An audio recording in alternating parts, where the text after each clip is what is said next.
จ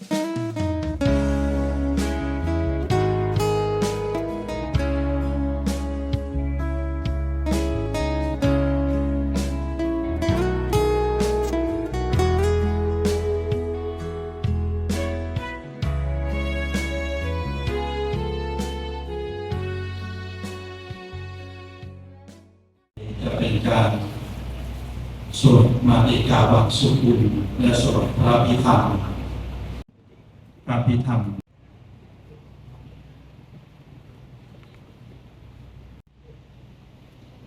เจ้าวาดวัดสร้อยฟ้าลำดับที่วัดพินิจปัญญาวโรเจ้าวาดวัดเฉลิมอาจลำดับที่9พระครูสมุทรไพโรจน์อธิวโรผู้ช่วยเจ้าวาดวัดป่าไผ่และลำดับที่10พระครูใบดีกาสมศักดิ์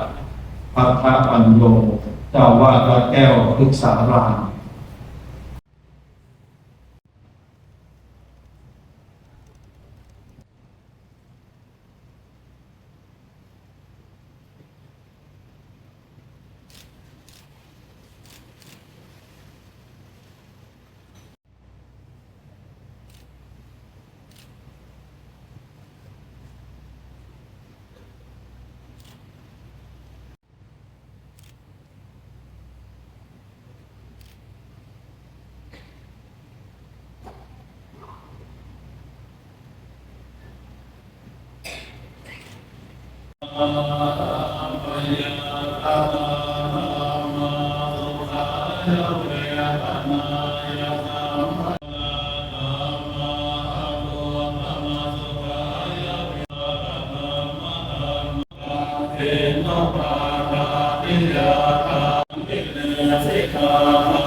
ท่าน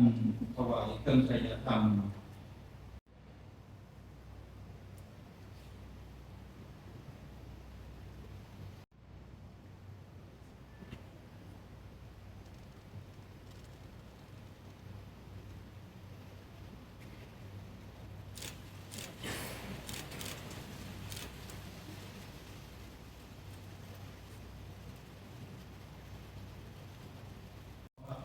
สุขุลเอาเป็นเถิดครับ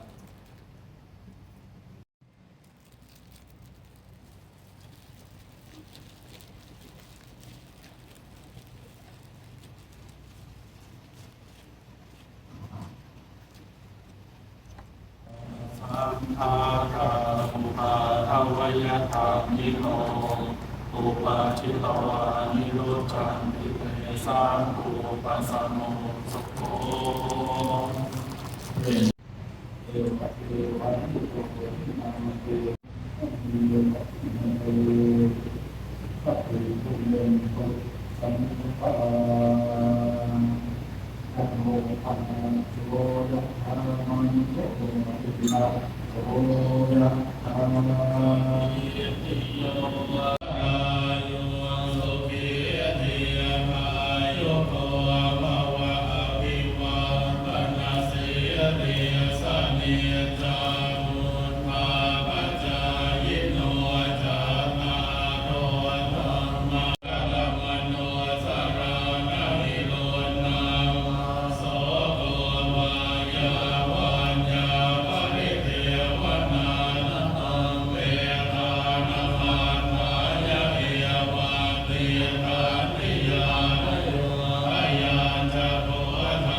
เรียนเชิญพระธาตุ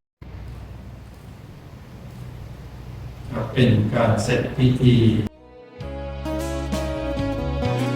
ลานดวงใจวันไหวเศร้าในกมลห่วงกังวลเจ้าฟ้า